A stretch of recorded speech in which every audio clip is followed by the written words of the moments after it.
Peace to the tribe, peace to the collective. Can y'all hear me okay? One's in the chat if you can hear me okay as we get into the dialogue. Hopefully, everybody is doing okay. Hopefully, everybody is doing okay.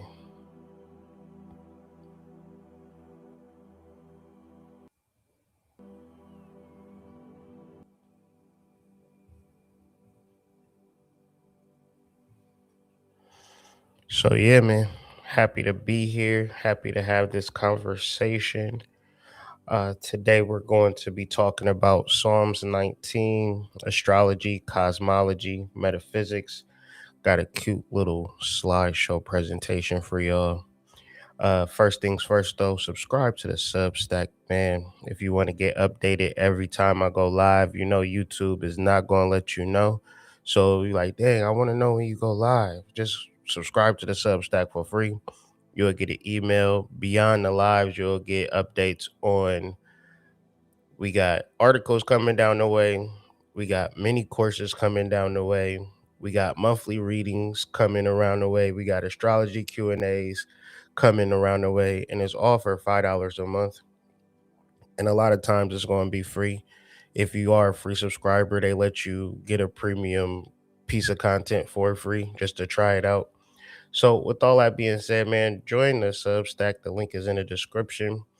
And, I'm just going to be building on Substack for the foreseeable future on understanding astrology. I have a book titled Astrology Explained, which gives like a basic overview of astrology, but I feel like now I want to get more into the nuts and bolts. So identifying what the nodes mean, what the sun means, what the moon means, and what house, and if it's transited to that, like, so I'm going to do some extensive work for the foreseeable future, which, you know, it is not no time soon, but a book will be available. So instead of just buying a book, you could just join the Substack and tap into the information for free 99 because, this information, I mean, I paid 20 something dollars for a book. That don't mean I should charge you $78,000 for a course. That don't even make sense. But peace to y'all for joining me once again. If y'all can hear me, fine, good. See someone's in the chat. And if you are here, be sure to like the video and share the video with, I'm sorry, I got sidetracked. Share the video with your folks as we get into some as we f- I feel like we're going to get into some powerful information, but just to kind of wet y'all whistle, pause, I don't know, maybe it's felt like a pause worthy statement. We're going to get into a video by Jordan Maxwell talking about the understanding of astrology and religion. And in this video, I want to kind of make it crystal clear because as we build upon astrology over these next foreseeable months, you're going to have to know the reason why we're talking about it. And I'll come right off the bat. The reason why I'm talking about astrology is because I love God, and loving God, if you love somebody, you wouldn't say, I love this person because they take me out and they buy me nice things. Because at the same time, when they don't do that, you don't love them. So love in a deeper aspect is understanding. So when I say that I love God, I want to understand God and I want to get closer to God through the understanding of astrology, which a person will say, astrology don't got nothing to do with Godhood. That don't got nothing to do with God. It don't got nothing to do with Bible. That is a sin. Well, in this video, I'm gonna give you some biblical verses. You feel me? And then don't argue with me. Argue with the Bible or argue with your mama. So, this is a good time to pack that joint or pour that cup of coffee and tell the kids be quiet. Hood about to go in, and we about to go in. But here go Jordan Maxwell setting us up, and once he ends, I'm gonna just go in. You know how I go in. So if y'all can hear the video, let me know. If y'all can't hear the video, please let me know, and we're gonna get into it. Perhaps the oldest book in the Bible, Job. And in the book of Job, I ask you to turn to chapter 38 and read with me, if you can, where in 38, 31, 32, and 33, something very important is said concerning astrology. In chapter 38, 33, first, the scripture says, "Knowest thou the ordinances of heaven?" In other words, there are ordinances in heaven. And 31 now, going back to 38, 31, God says to Job, according to the scripture, "Can thou bind the sweet influences of the Pleiades or loose the bands of Orion?" What are we talking about here? The Pleiades, an astrological symbol in the zodiac. And God is supposedly saying to Job, "Can thou bind the sweet influences?" What influences? I thought that that's all evil. That's all astrology. That's that New Age stuff. We don't have anything to do with that. And here God is saying to his prophet Job, "Can thou bind the sweet influences of the Pleiades or loose the bands of Orion? Can thou bring forth Mazzaroth in his season?" Now there's a heavy piece of information. God is saying to Job in 32, 38, 32, "Can thou bring forth Mazzaroth in his season? Or can thou guide Arcturus with his sons?" We're talking astrology here. Now, if you go to the King James Version, that's the version that God spoke. And if we read from the King James Bible what the word Mazzaroth means. Here in the King James, in the interpreting dictionary, in the back of the King James, we look at the word Mazzaroth. And here we see Mazzaroth means the 12 signs of the zodiac. That's from the King James. Mazzaroth means the zodiac. And therefore God is saying to his great prophet Job, "Can thou bring forth the zodiac in his season?" That's right, because the zodiac has 12 seasons, 12 houses, and that's why God's Son, the light of the world, could say, "In my Father's abode are many houses." We're talking astrology here. But I'm going to tell you one of the most interesting things you're going to find in the Bible about astrology is the end times. There's not a Christian program on anywhere that is not concerned with the end times, the last days, the end of the world. Jehovah's Witnesses are proclaiming all over the world that this is the end times. In fact, these are the last days. We are living in the end times. But the end times of what? If you understand that the Bible is nothing more than a retelling of astrology and the astrological zodiac, then you understand why it is that Jesus is referred to have fed his people and his followers. God's Son feeds his followers according to Matthew 14:17. We read, and of course this is a very old story. We've all heard about how Jesus fed his followers with 2 fishes. And with 2 fishes and 5 loaves, he fed his people. The 2 fishes are, of course, the 2 fishes of the zodiac, which is the constellation of Pisces. Pisces is always symbolized as 2 fishes. Consequently, God's Son, that thing that comes up in the morning, feeds his people on earth in the sign of the 2 fishes. Now, if you think we're stretching this point, just continue to listen. Jesus is referred to as the great fisherman, and of course that's why the Pope has the Pope's mitre, or the hat, and the headdress of the Pope is the fish, from Dagon, the fish god, because Rome ruled the world for 2,000 years under the age of Pisces.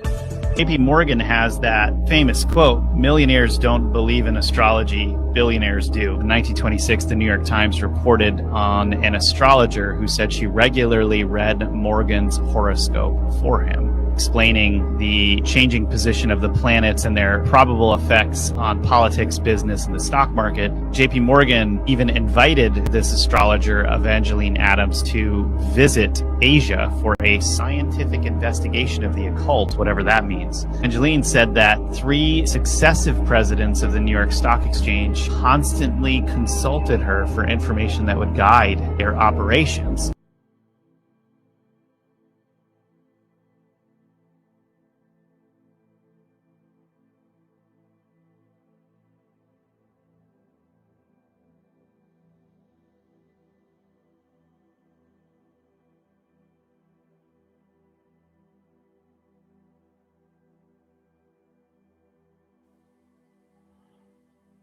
Peace to the tribe, peace to the collective.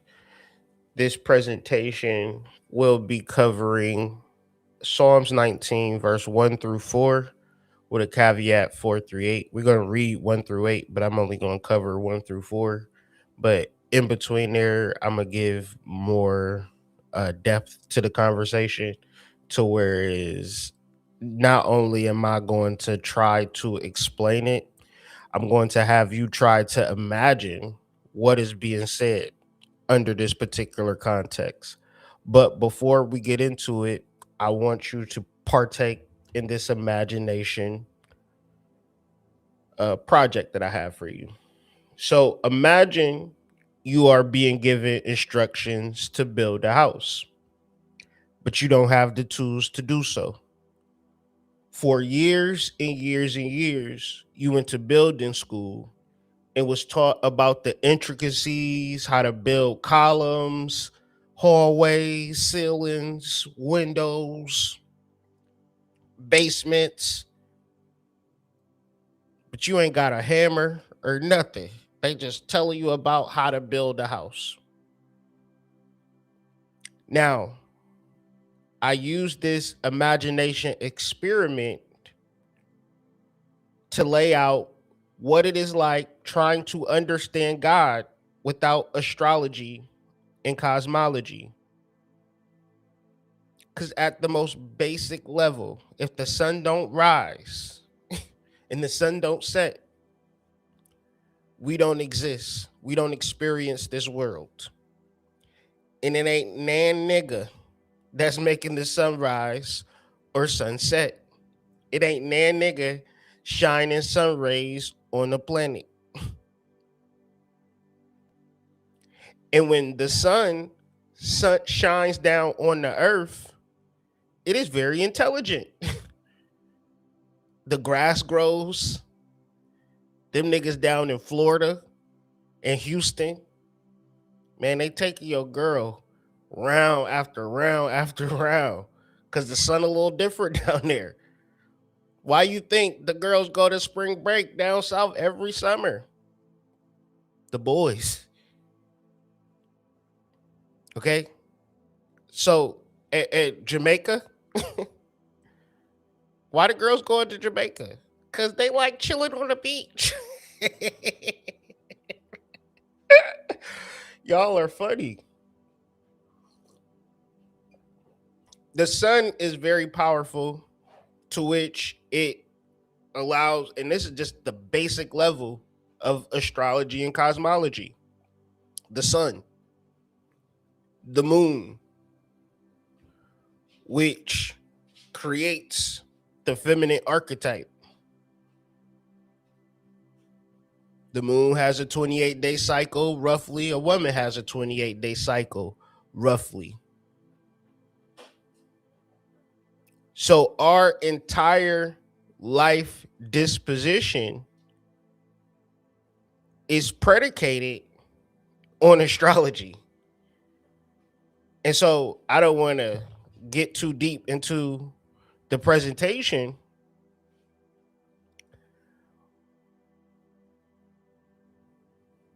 but my overall goal is for people watching this video to, well, 2 things. I want you to understand your birth chart, but I also want you to understand astrology. When you understand these 2 things, you will be able to do what you came on earth to do. No different from a blade of grass, understanding and overstanding its role is to be a blade of grass versus being the next contestant on Who Wants to Be a Millionaire. So, once again, I'm getting ahead of myself. So, we're going to tackle this particular presentation through the modality of metaphysics. But why metaphysics? Because metaphysics establishes a first principle. It's like if we don't set a foundation in our spiritual talk, then everybody is going to simply lead you along. What do I mean by that? So I was watching this girl.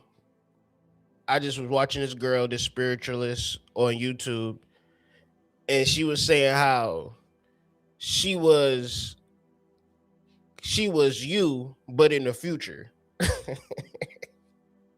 It was some wild shit. I think it was energy reader or energy healer. But it's always predicated on something in the future. You find in the community, you getting married, you not getting married. Like, it's everything that anybody is going to tell you is going to be leading you into future. So niggas invested millions and billions of dollars in Bitcoin, lost everything, didn't know when it was a sinking ship. When it was a sinking ship, I liquidated. I took all of my money out of that shit. That shit was at 100 something. I said, okay, time to, and if it continues to go up, I'll take that loss. And it might go back up again, but the reality of the thing is that they can't keep stringing us along that people is going to be using Bitcoin everywhere, because nigga, I'm still using my debit card.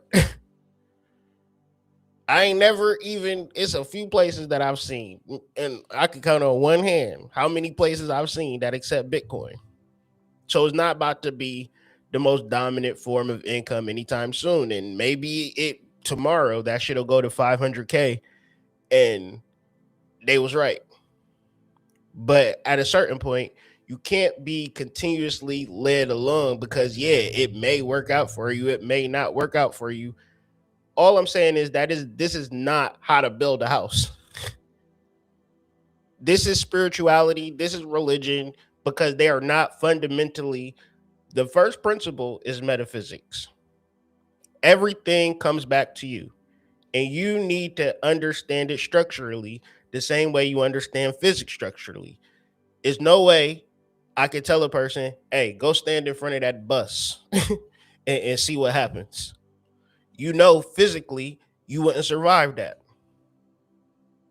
The same way as I'm saying, all right, connect to your higher self without meditating. There is no, or you're going to achieve something on the external, like a community, and your problem's going to be solved. No, when you get in a community with motherfuckers, you're going to be dealing with some fucked up motherfuckers, and they going to ruin your life because they have not done the work. That's the truth. And you could be in any group, any family, any job, and motherfuckers not doing the work, that shit going to come back on you. So the only motherfucker that you can take care of is you. And this is metaphysics. It is the physics before physics. And so the realities that you are going to reveal, you have to journal this stuff down. You have to write this stuff down, and you have to talk about it. You can do it in a story. You can do it in a picture. You can do it on a podcast. But God is trying to use you. This is a fact. Okay? This is the first principle of stuff. But we need a language to communicate what God is trying to tell you This is why we got to talk about astrology, and we need to understand astrology, because everything else is going to be a motherfucker debating you on should a woman should a woman go out after 10 and wear a dress? Should he give is men not providers? I'm looking for a man. Why can't I find a man? These women, let's get on the panel show and talk about hoes. Let's get on the panel show and talk about niggas. This is all you're going to get. Right? Because people are not doing the work. In 2026, the algorithm have moved the work out of niggas' algorithm, and it just inundated them with a bunch of bullshit that they deem important. But I'm saying, if I'm on your algorithm, you are important. If you hearing my voice, you are important. God is trying to use you. Don't block it. Okay. The importance of metaphysics. It defines the nature of causality. So why do things happen? Niggas have been working hard for 50 years. Come on now. And shit is not happening the way motherfuckers thought it was gonna happen. They said save your money in the bank, and then they said the dollar is losing value. So at a certain point, there is a certain way of life that is very easy for you, but there's also a way of life that's very hard for you. It's a cause to every effect. To understand your chart, to understand who you are when you were born, the portal that you came through. I just had a daughter, her moon was conjunct Spica, right? Exact to Spica, right? Her moon, which is the feminine archetype, was in the constellation of Virgo, right? 3 days after eclipse. And instead of 3-3, it was born on 3-6. But 3-6 is the same as 3-3. 3 plus 3 is 6. 3 plus 6 is 9. 3 times 3 is 9. Same resonance. So it's like when you understand your children from an astrological perspective, then you already know what type of character you're dealing with. When you understand yourself from an astrological, and I promise you, I'm not trying to get niggas to book readings, because I don't care about access to me. I don't need the money for a reading. I want you to take the time that it's going to take to learn your own motherfucking chart. I want you to understand astrology. This is the new game that we playing. We ain't playing Kyrie, tell me about my chart. We ain't playing that game. You tell me about your chart. Because you the nigga that got to understand it. I already understand it. I already see it. You don't see it. You in the mundane world with no bridge, with no connection to the spiritual, because it's all abstract. Nigga, everything is abstract if you don't learn it. When you learn it, you understand it's like, oh, okay, my moon is in Capricorn. I need to focus more on my business. In the sidereal astrology too, we're not playing that. Well, tropical astrology, the reason why we so fucked up is because this tropical astrology is not providing no enlightenment to the collective. Same way we talking about building houses, but I'm saying that an acute angle is 77 degrees. And so you build it, sometimes it's 77, but sometimes it's 33. You just never know. And then you build in a house with all these types of weird angles. You like, I can't get a foundation. I can't stand. I don't know who I am. I don't know what I'm supposed to do. I'm just in the world, so sad. And you got a whole fucking birth chart that you have not studied. Well, I got a reading from you, but I gave you the recording. You didn't even listen to it. Didn't even listen to it. Because whatever the case may be, you know what I'm saying? Motherfuckers can project their greatness onto me. We're out of that season. The importance of metaphysics. It is the bridge between subjective and objective. Metaphysics provides a framework to discuss how internal spiritual experiences and symbolic systems can relate to the objective external world. Because I can bear witness to a reality where a woman is in sync with the moon.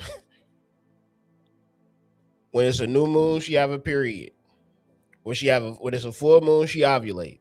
When it's a new moon, she have her period. When it's a full moon, she ovulate to a lesser or greater degree.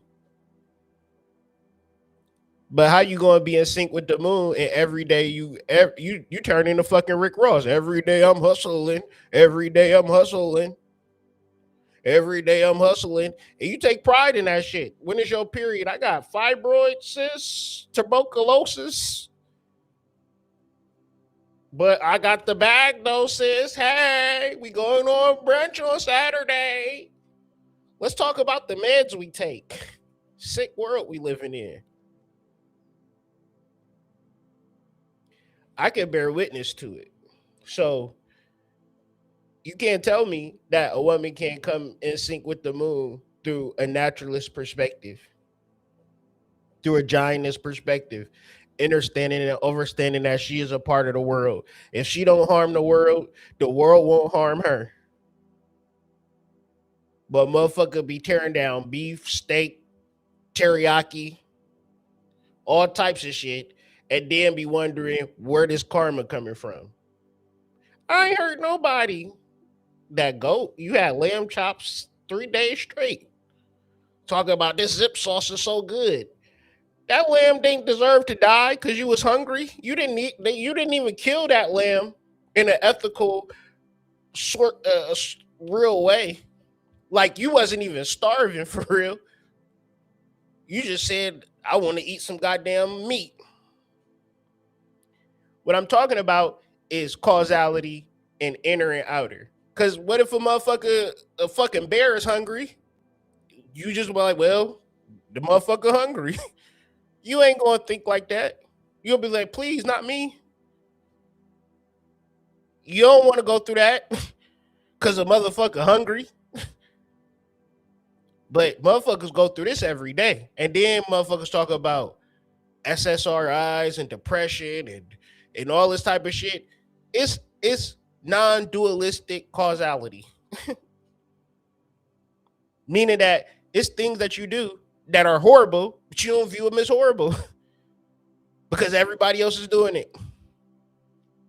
It could be buying some lipstick. It's as much as bad as fucking getting some Cheetos from the store. That got animals in it. The Red 40, that's animals. It's a reason why they do it too, in America too. Because they understand karma. They understand that you can put a chicken in front of a nigga and they gonna eat it. It's fucking chicken, it don't matter. That chicken, for one, didn't even have to be born. It's born into a fucking farm. It don't even get a chance to move. It is born and it exists so you can fucking eat a sandwich. Dog, that is fucked up. If you don't understand that, you just say it's just chicken. You don't understand metaphysics. It's a way to live in this world with utmost respect for it. Cause it's you gotta go to certain spaces and places and you gotta go to fucking Niagara Falls or some shit like that and see the power of this motherfucker. To be like, whoa, we up in this bitch. Let's every time I go to a certain place or a place in nature, I get more appreciative for the world that I'm living in. And the world appreciates me. When you love the world loves you. And I'm just talking about non-dualistic causality and the relationship between the subjective and the objective. Because at the end of the day, if you come to a negative conclusion for whatever reason, that's the reality that you're going to live in. I can read a book in the Bible. God is good. God is grateful. I'm in love with God. The motherfucker will say, my husband just cheated on me yesterday. Fuck God and fuck the world. That's the world that you created. Because you rely on the external as a way to navigate the world. When you got to understand metaphysics to whereas you begin to navigate the world from an inner perspective, in an inner perspective only.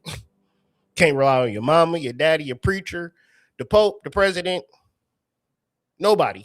It's only you, God, you, gnosis, right? So this addresses the macro and micro link. So when you understand like the magician tarot card, one hand to the sky, one hand pointed below, the magician is a person who enters. What is he's pointing to the sky? What's in the sky? Now we got light pollution in this world, so we could care less about the sky. But imagine you didn't have a fucking TV, you didn't have shit at night, but you didn't have no light pollution.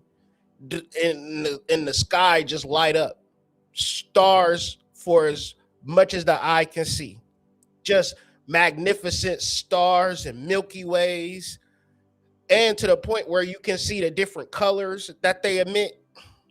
Some blue stars, some red stars, some colors you have never even seen. Octarine. Sorry, baby.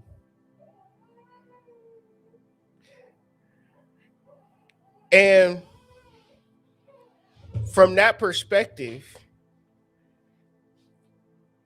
you can understand the power of the stars to an ancient mind versus a modern mind where we have the technology, we have the lights, we have the buildings, we have the parties, we have the kickbacks, we have this, we have that.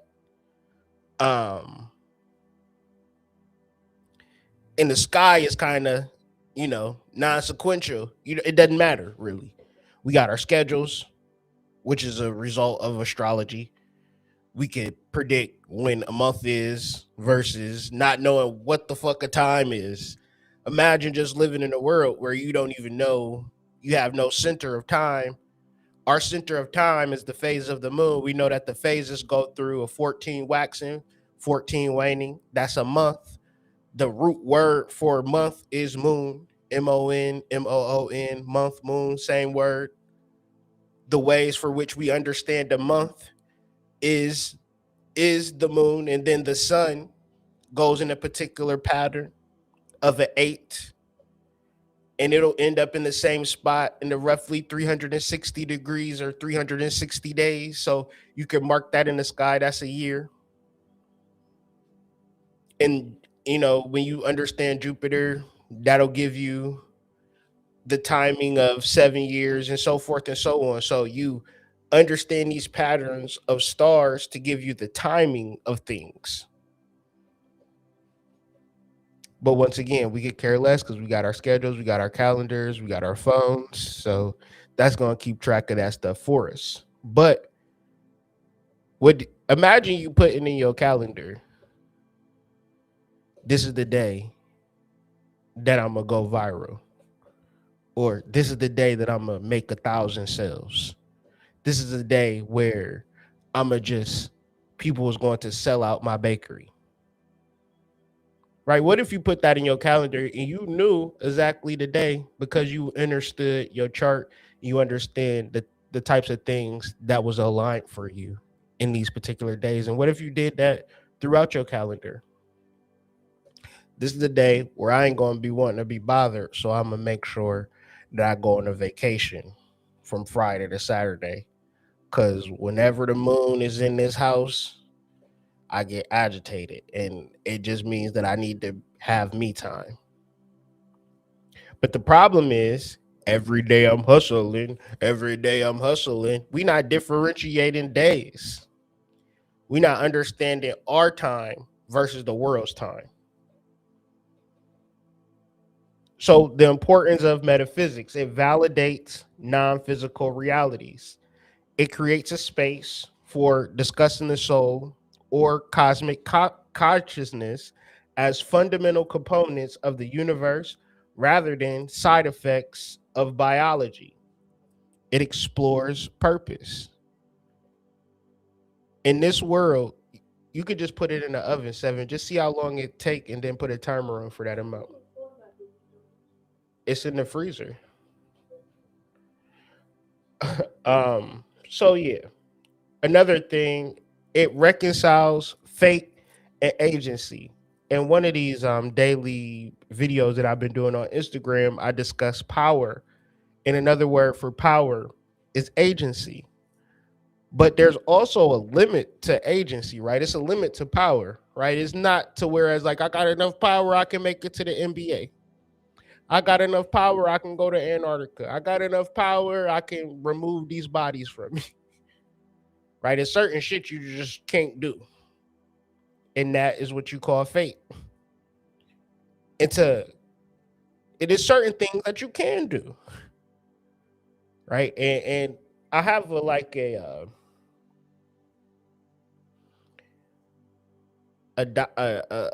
picture that I can explain that a little better. But lastly, it creates a universal language. So the next video that I'm going to be discussing is going to be on the language of the stars and what is language and how we can really parse that apart from just kind of making up shit, right? Because language means something. And if you understand that language, like you could open it up. An example would be like a lawyer. If you don't know the language of a lawyer, it's kind of like you won't thrive in that environment. But if you know it, it's called legalese, right? If you know legalese, you could get all types of shit happening and popping in your favor because you understood the language. So the language of the stars is really the language of you, your purpose, your direction, because astrology is not specifically talking about you as a wounded person, as a person that can't make it or whatever. Astrology is telling you exactly in a perfect language who you are and what you can be. So, to illustrate this, the easiest way I can explain it is, do you want to live a life of ease versus a life of friction? And a life of friction is based on the ego. Can't nobody tell you shit. Can't nobody tell you shit. Can't nobody hold you down like Puff Daddy and Mace. Now you see what happened to Puff Daddy. You know what I'm saying? Puffy said can't nobody hold him down. The feds can hold your ass down, Puffy. They holding your ass down right now. What you mean can't nobody hold you down? That was a lie. Niggas was singing that song all in 96. It's not real. And that's what I mean by people can sell you a dream. And that's all people can do. Once you realize that all people could ever do is sell you a dream, then you start to have to start invoking your spiritual self. Yes, if you join this community, you will be a top tier, blah, blah, blah. Y'all all just sitting there, and this one motherfucker sitting there collecting all the money on the monthly, like, so this month we're gonna be talking about chakras. The motherfucker just gotta sit there and take it. Cause you already paid your $59.99. And my shit is this. Self-actualize, man. Self-realize, self-deify. Figure out, how to be a star in your role. If you live in a life of friction, like I'm not listening to a nigga complain. I'm not saying it in a derogatory way. I just always interject the gratitude that's behind the complaint. Man, nigga gotta go to work tomorrow. Man, you better be happy you got a job. It's like thousands of people who can't find a motherfucking job. You know what I'm saying? Niggas gotta pay rent.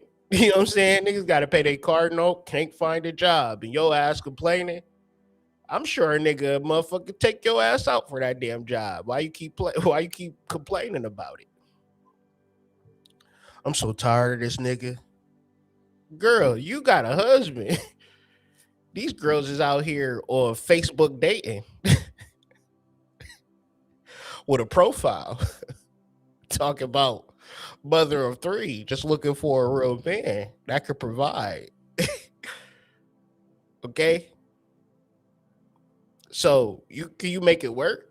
Is it any therapy? Any, you know what I'm saying? I'm always instituting the gratitude because once again, a life of friction is just a choice of whereas you in a situation and the person is leading you along.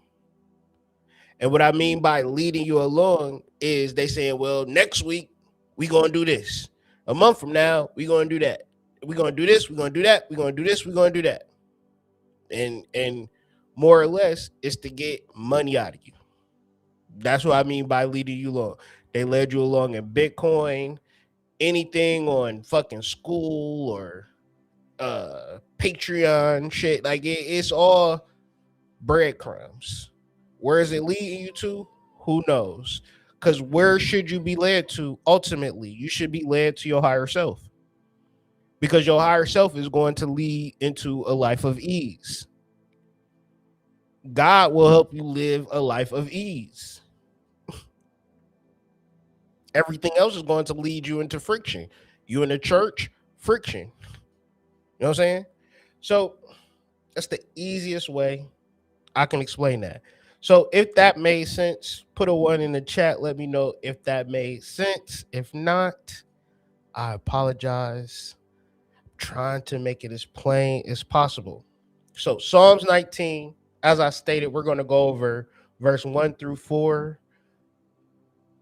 But I'm going to read 1 through 5. So let me just do this for myself. 1 through 6, rather. Psalms 19. The heavens declare the glory of God.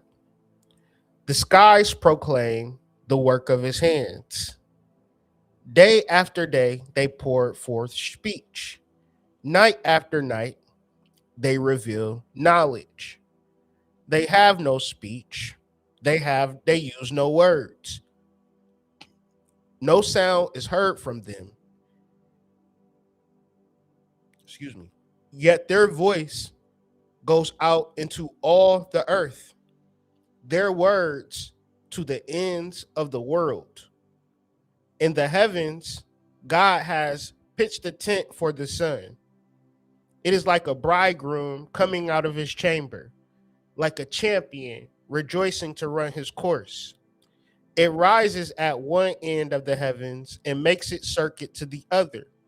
Nothing is deprived of its warmth.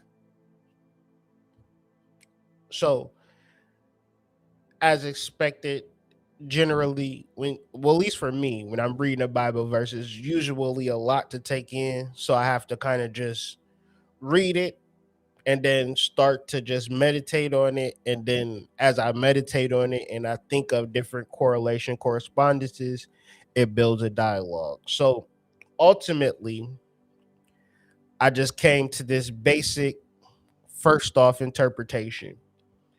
The heavens are a sacred map.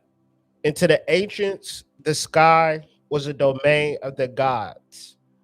Every celestial movement was interpreted as a divine message. And this is the basics of astrology.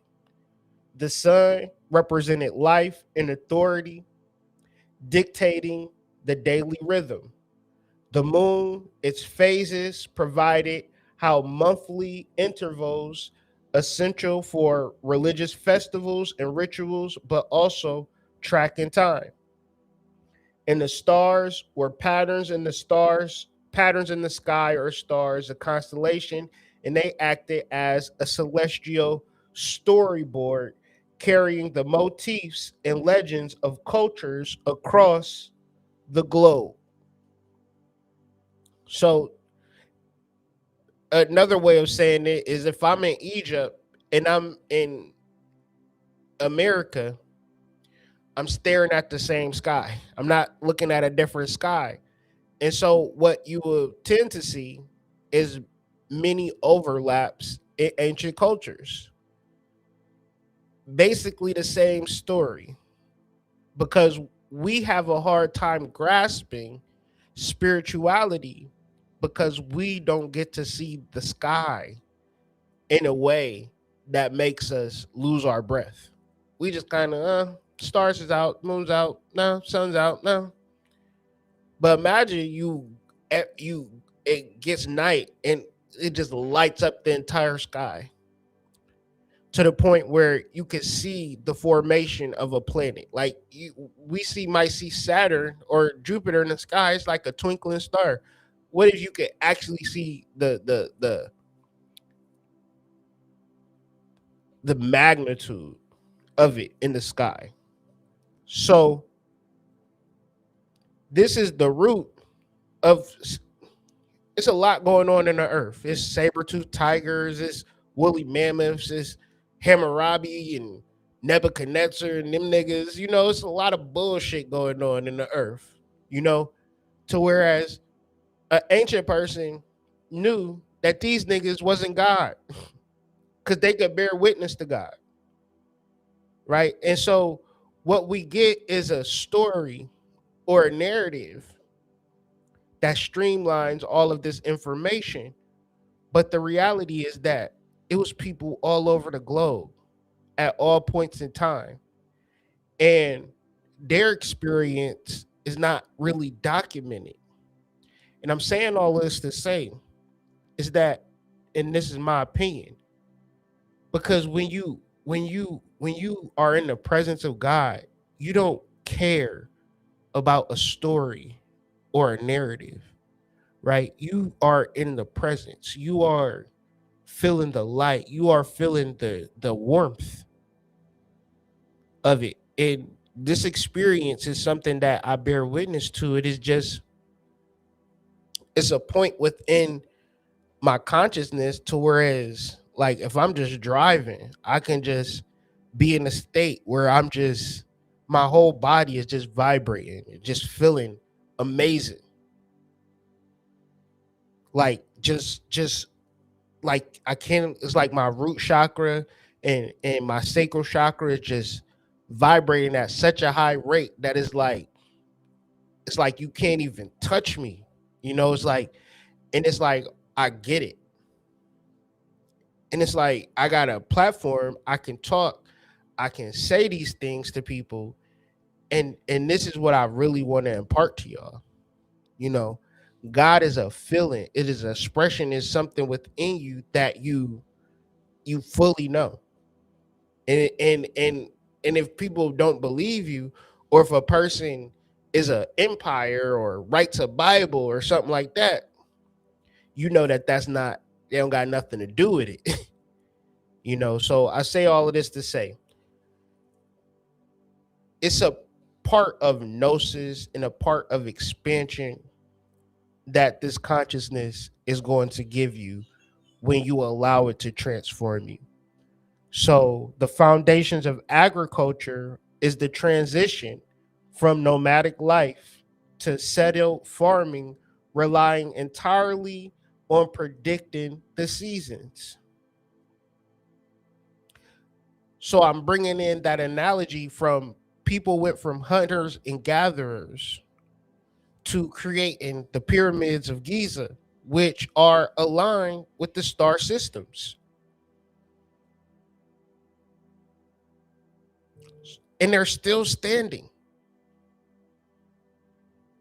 as a testament to alignment, which we all have the ability to align with our star systems and transition from our version of nomadic life or ignorance into a place of gnosis, a place of truly understanding who we are. And so when it says predicting the seasons, it is predicting the waves of your life because you understand the language of astrology. Does this happen overnight? No, I'm sure that the Egyptians wasn't able to just kind of walk into a level of just automatic gnosis. I'm sure it was a level of education. But eventually it rose to prominence, but this prominence is deeply related to the cosmology. when the rising of the star Sirius coincided with the annual flooding of the Nile, this event made the Egyptian civilization possible. So they're looking at the star, seeing the star rise, and they know that the Nile is going to flood, so they can prepare in whatever way they had to prepare, so they could master the agriculture and produce way more than they was supposed to. And I'm sure at was certain points where the flood was just wiping them out, and they're like, "What the fuck?" But then they started to correlate. When this star Sirius rises, it's gonna be a flood. And for them to predict that every season, it produced a surplus of goods, mainly granary, from my understanding, which granary in the ancient times was money. So, of course, we can use this as an analogy. If you knew your seasons, right? Fuck all that. If I just work hard, if I just grind and I just do the best that I can do, that don't really get you nowhere.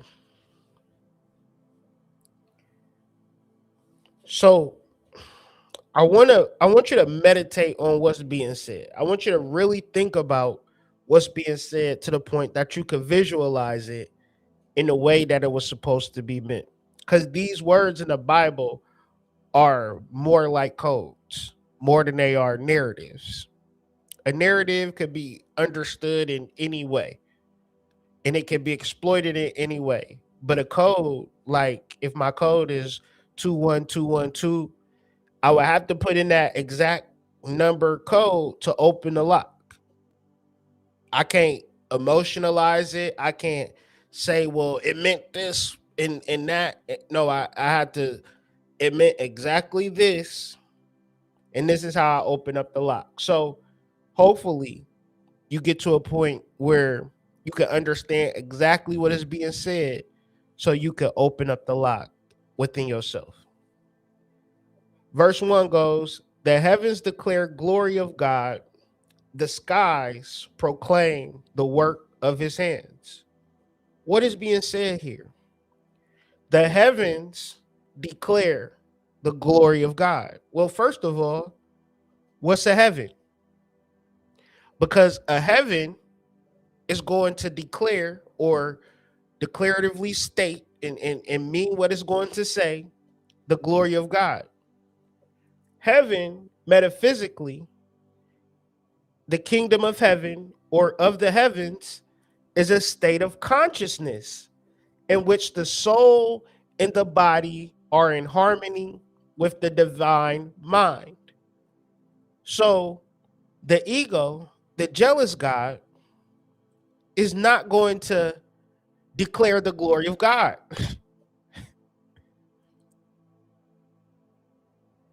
Because the only way that you can declare the glory of God is when you unify the soul and the body. And they are all in harmony with the divine mind. This is heaven, and this heaven declares the glory of God. And it goes on to say, the skies proclaim the work of his hands. So the work is the processions of the equinoxes and the planetary movements. This is seen as, like if you went to work every day and worked on the factory line and did your job, God's job is to move the planets along in an orderly way. This is an ancient way of understanding that. But you have to start to, they're saying two different things, but how these two different things correlate. Because certain people think heaven is a place that you go when you die. But that's a narrative that have been exploited to have, people get millions and millions of dollars exploiting that lie. The real truth is heaven is a state of consciousness. Teachers of metaphysics find that their most difficult work is getting students to recognize that heaven is a condition of the mind.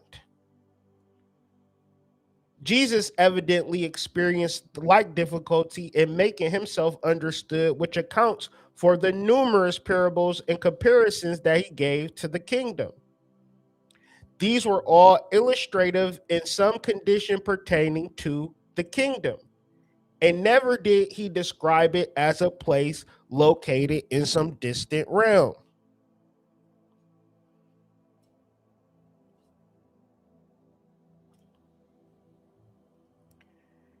In fact, he said the kingdom of heaven is within you.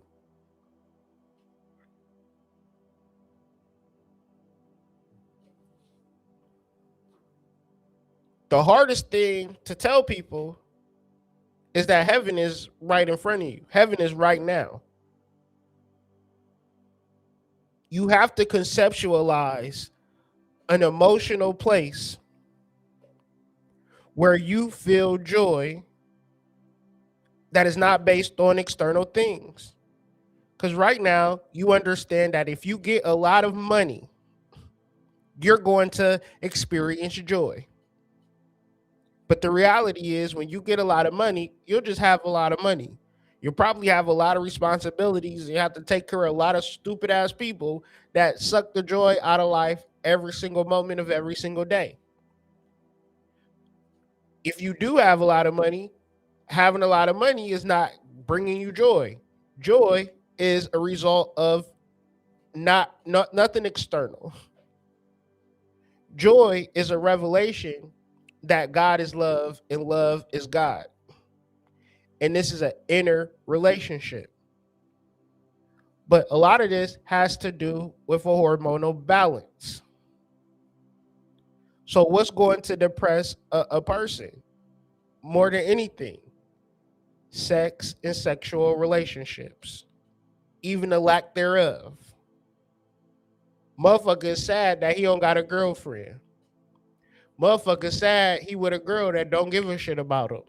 You can't win for losing. So why am I going to get on a panel and talk about getting a girl, not getting a girl, when the reality is getting a girl, not getting a girl is not the point of the deal. You got to learn to love yourself. You ain't never heard these niggas on the panel shows talk about how to thoroughly love yourself. Because as a man, you can't actively love yourself releasing semen every night to Pornhub. Or whatever way that you escaping through the lowest vibration, which is lust.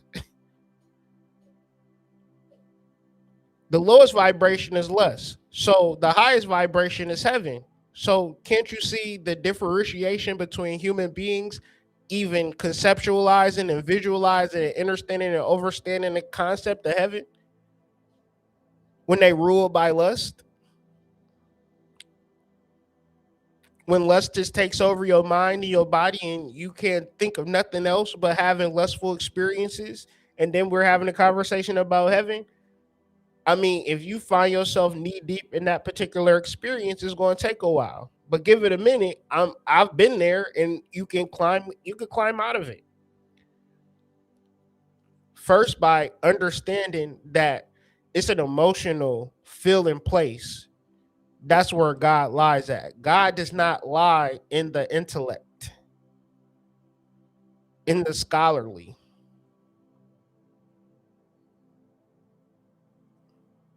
It is an experience. It is a feeling, right? But I pray you get so deep into your meditations that you see God immediately.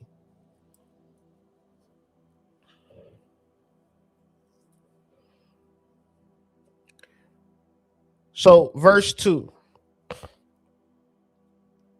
Meditate on what's being said. Visualize on what's being said. Day after day, they put forth knowledge or pour forth knowledge. Night after night, they reveal, day after day, they pour forth speech. And night after night, they reveal knowledge. As I'm saying in this, the Bible is using code words. They're not using narrative, descriptive words. So the code is day and night. The metaphysical meaning of day represents the state of mind in which intelligence dominates. So day after day, they pour forth speech. This could be the part where, you get confused about a couple of things. Because, they say the early bird gets the worm and people go to work and, the intelligence dominates. But what if God is trying to speak to you? You're not even going to hear it because the grind of the day, if you know you got to do something, it's goddamn Wednesday, you're going to be in the midst of doing it. And nothing going to stop you. You actually going to turn off a part of your brain where God is trying to talk to you throughout the day. The idea back of day is light or the dispensation of intelligence. In the scriptures, day and night are symbols for degrees of unfoldment. Day being understanding and night ignorance. Night represents human understanding in which man's thought networks long and hard with little gain. So the metaphysical meaning of day and night is contrary to what is being said in Psalms, because Psalms is using the tools to make the day and night useful. Same way as you build in a house. If you build in a house and you talk about all of this stuff, it might make sense, but if you don't have the tools, your relationship to the process is not going to be as complete if you had the tools. So the tool being used in verse 2 is astrology, because in the first verse it talks about the heavens and the skies being comparison. And when you put these two together, the heaven and the sky, your state of mind that is connected to your soul and your way of life and your divine mind, in the feeling space of gratitude and love and positive anticipation, then day after day, they pour forth speech. This is your transit chart. Night after night, they reveal knowledge. So you study a transit chart, you study what it means in reference to you, and you sleep on it, and it reveals knowledge. Is a process that I've done for many years, is study charts before I go to sleep. Study the daily chart before I go to sleep. And as I went to sleep, I understood it at a deep level to whereas I could discuss it. What I've done in this particular video here, I prepared it last night. And then when I woke up, I was able to add so much more depth because I was able to get the knowledge revealed to me. It is a process, right? One's in the chat if you understand the process of studying something before you can go to sleep and then allowing your mind to do the hard work, right? Because imagine if you went through your day not studying and then you went to sleep and your brain is like, all right, I'm about to process what we need to learn. And there's nothing there but your thoughts.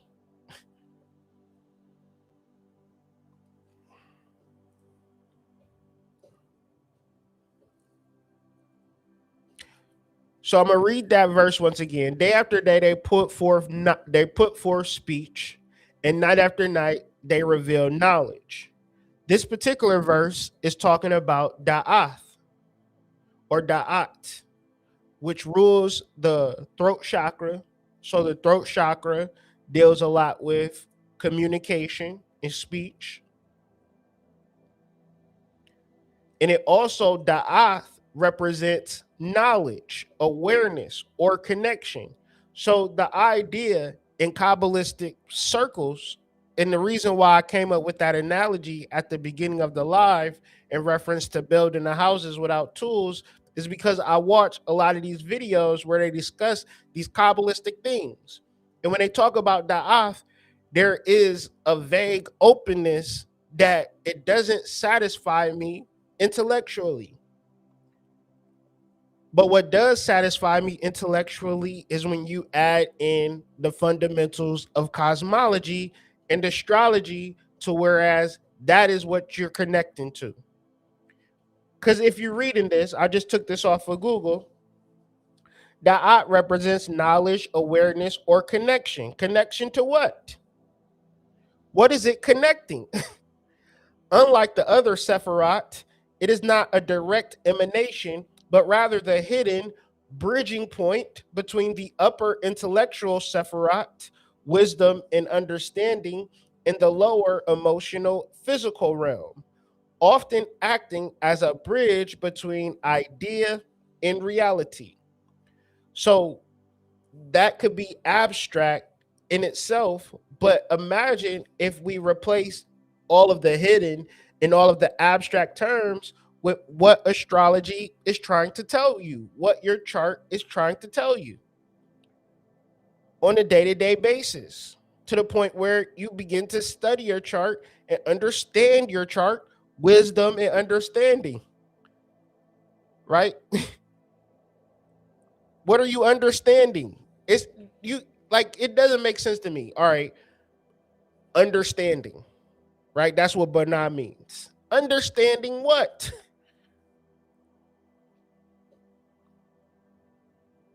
But if you factor in verse 1 and 2 from Psalms 19, the heaven and the skies, your state of mind that even allows for this thing to happen. In the skies, the correlation, the influences between the planets and you, your snapshot of when you were born, and then how that interplays with all of the planetary influences. And I promise, if you understood that, if you grasped it, you would have a life of ease. Like I have Neptune in my third house. What I understand Neptune to be is the planet of, I had a dream about Neptune, a big black,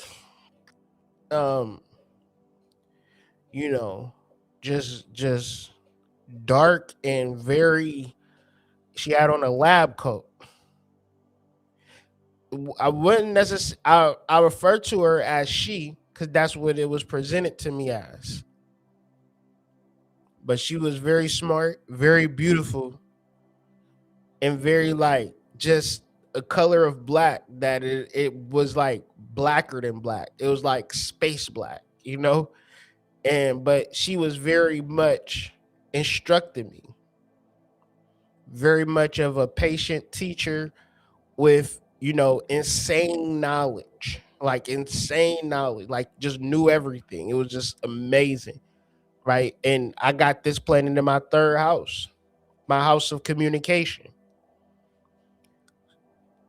Trust me, before I understood my chart, I wasn't talking about shit to nobody.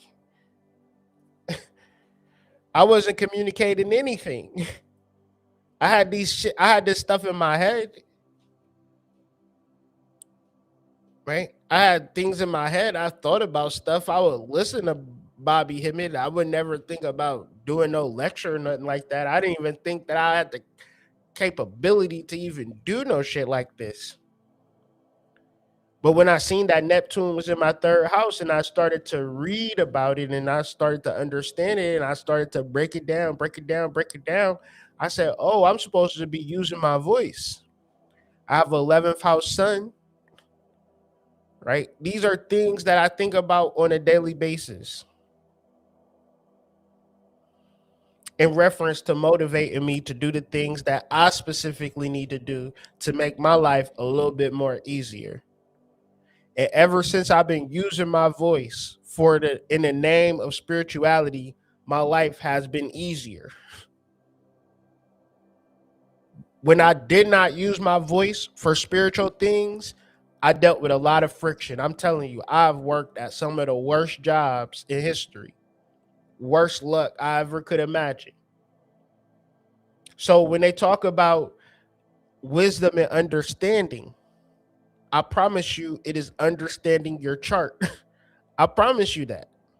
I promise if you understood your chart, especially from Neptune, Pluto, Uranus, you figured out what house they was in, what sign they were in, which is very important because they're generational planets.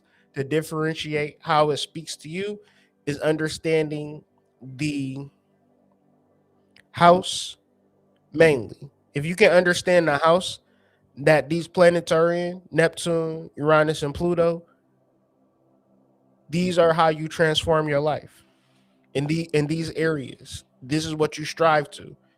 And more than likely it's something that you want to strive to because it's already embedded within you, within your psyche. It was embedded within you the day you were born. So we're not talking about living a life filled with friction. We're talking about living a life filled with ease because you have the knowledge and the understanding of your chart, and the concept of you understanding your chart is the bridge that you're able to walk back and forth through. On this channel, I've pulled up my chart plenty of times in reference to a new moon or a full moon. What does this particular aspect have to do with me? Right? Where does full moon fall in my chart? Because in reference to having a conversation about any astrological event, you want to figure out where it's happening in your chart. There's a base knowledge, but then it's a subjective knowledge, and your ability to understand it is the bridge. That bridge of understanding your chart and your life is going to open it all up for you. But you also have to be open up to transform. You have to be opened up to change. Because you can start with a desire, I want this, and then you'll try to say, well, this is how you do it. You got the sun in the 10th house, you got the moon in the 10th house, you got something in the whatever. These things are a particular language that means something, and it's your job to understand it. It's basic keys that you can kind of correlate to get a basic understanding. And once you get that basic understanding, you can expand your educational base. What I mean is that Mars means action, Aquarius means the 11th house, community, blah, blah, blah. Or you can get deeper into it. Aquarius is the sign of, is related to the Nile, and you get deep and correlate yourself to an Egyptian. However you want to do it, you can do it. But one thing for sure, it's completely free and it's going to take some time. Okay. You know, I think about the time while I was reading about the Neptune, when I was reading about it to now, I still feel like I'm still in that same moment. Because it's like when you tap into Neptune, when you tap into Uranus, and this is the higher Sephiros, Bana, Chokman, Keter, Uranus, Neptune, and Pluto, right? Pluto being Keter, Neptune being Bana, and Uranus being Chokma to a lesser or greater degree. With all that being said, when I was driving a truck, working in factories, I couldn't imagine me saying I got me a t-shirt with a logo that I designed. And I sold thousands of them motherfuckers, man. I got my own business. You know what I'm saying? I'm just doing things on my own, living in my own terms. I may have wanted that. I never fully believed or knew how I was able to do it.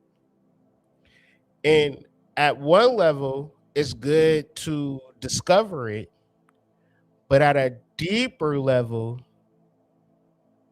it's good to rediscover it. Okay, rediscovering the connection, because I think one of the biggest lessons for this 9 year going into this 1 year is that I'm not in control. I'm not in no form or way of control. I'm an instrument, I'm a tool, and I need to learn my role and my place and how to become that. So, to mostly conclude, verse 3, verse 4, they have no speech, they use no words, no sound is heard from them. This is talking about the cosmology. The cosmology has no speech, they have no words, and no sound is heard from them. Yet and still, there is a language associated with cosmology and mythology, and it relates to you at a personal level. The goal is to get you to open yourself up to be able to receive the celestial transmission. First things first, one has to just simply align with the universal vibration, which is not silence, it is the frequency of um um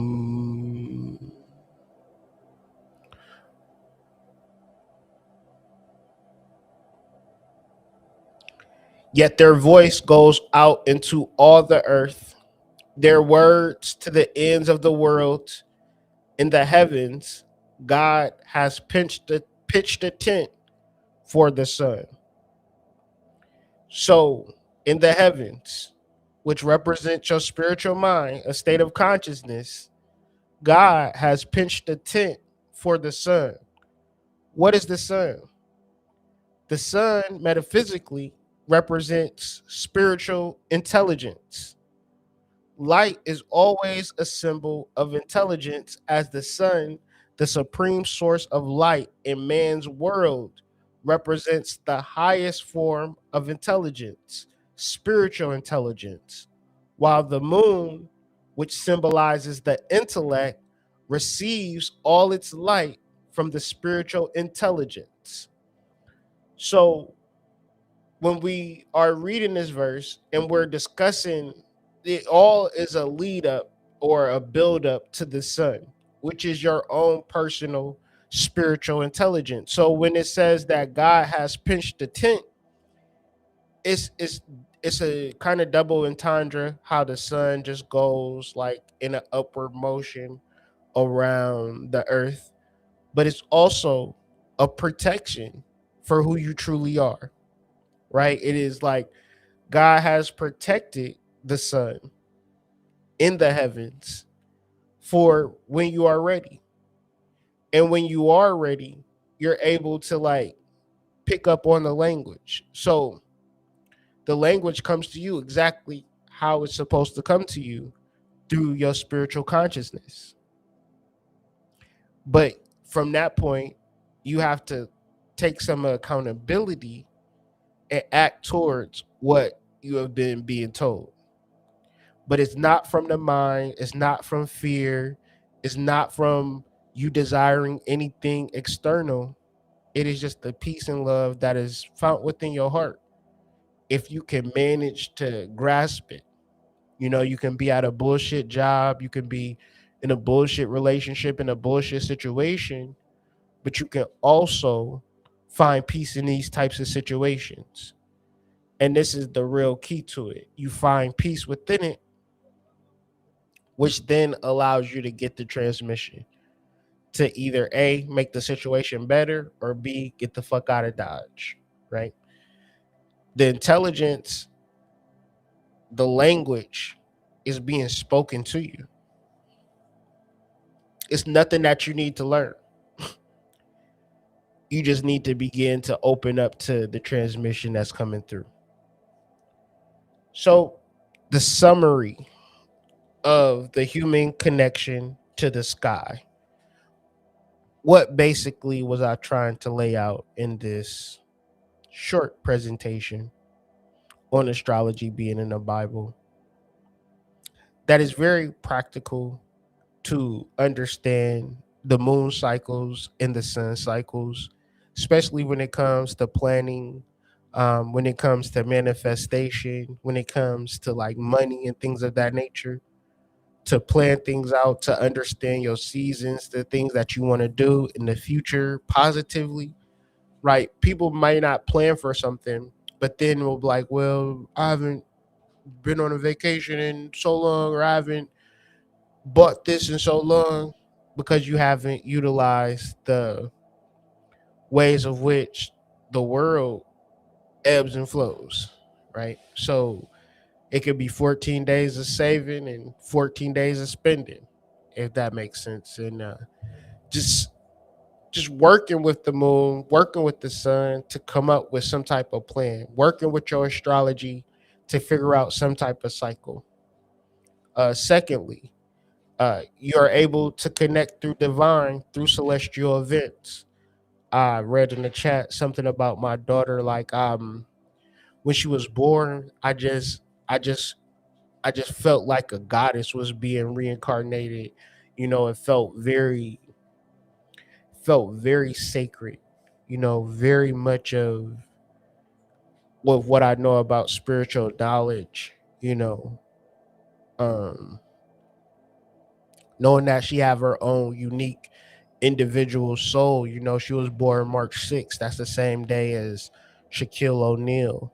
That's the same day as Harriet Tubman, and some other people, like very famous people. And I'm just pulling that up to say, I know that she came to the earth for a special divine reason.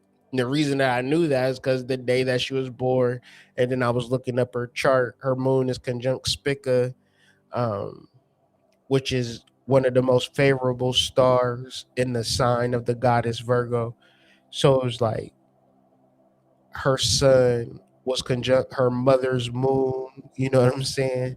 It was just a bunch of different little things that it was just like, you know, you love all your children, but there's also a certain level of alignment that people come through to, whereas you can kind of take note.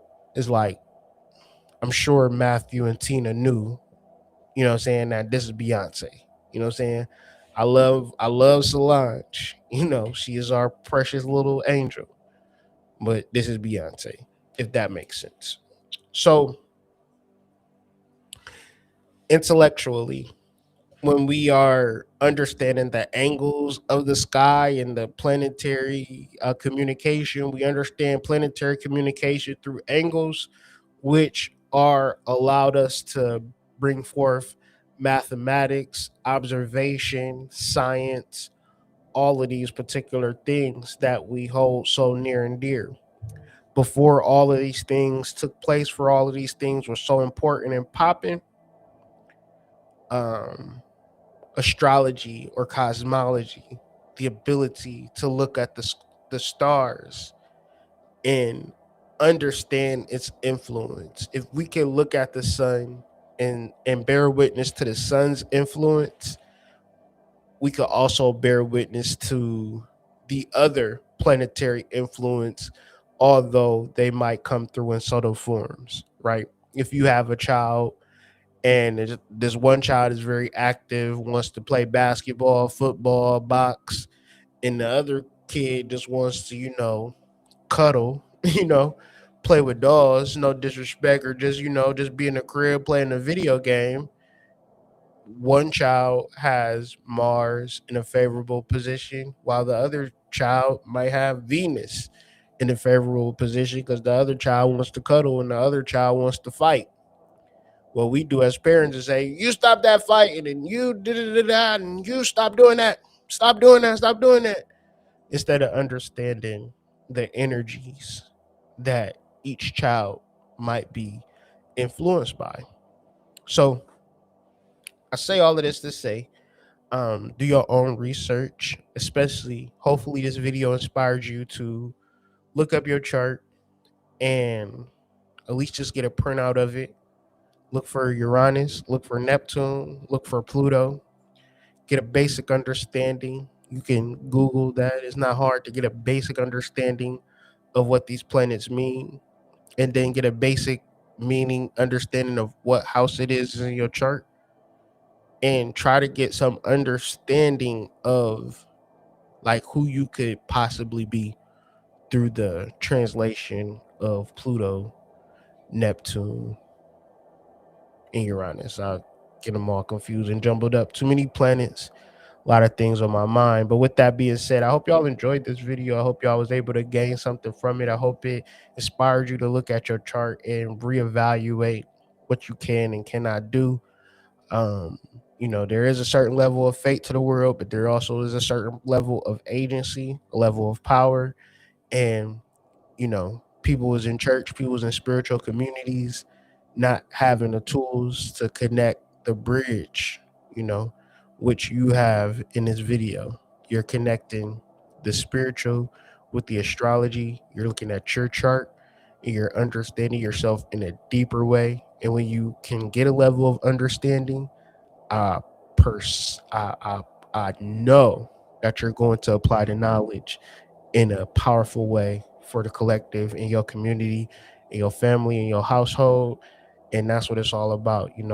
Maybe, what I'm saying, somebody can get a hug instead of a holla, and in that case, I did my job. So I don't want anything from you guys. I just want you to take in the knowledge, apply the knowledge. If it resonates with you, if it doesn't resonate with you, that's fine as well. It's millions and billions of YouTube channels and videos out there for you. So I'm sure you'll find your tribe somewhere, somehow. So with all that being said, I will catch y'all all on the flip side. And stay tuned. More understanding astrology videos down the pipeline. If you want to, get access to a mini course, I'm going to do a couple of intro videos, and then I'm going to break down the nodes. So the nodes in your chart, got nodes in this house and that house. We're gonna get into it. Okay. From a deep level. Then we're going to talk about the moon. We about to get into it. So you want to join the Substack, you want to become a premium member so you don't have to worry about missing out on any of it. Link is in the description. If you have any questions, just go Substack, Kyrie Anthony, or Hood Mystic. I'm easy to find. Follow me on Instagram as well. I do post content over there that I only post there. So, keep up with your boy. As we moving and grooving through the algorithm. And another thing, if you want to keep up with the lives and Instagram, YouTube don't let you know when I go live, join the Substack. Substack will send you an email every time I go live. So piece of the tribe, piece of the collective. I will catch y'all on the flip side. And yeah, peace.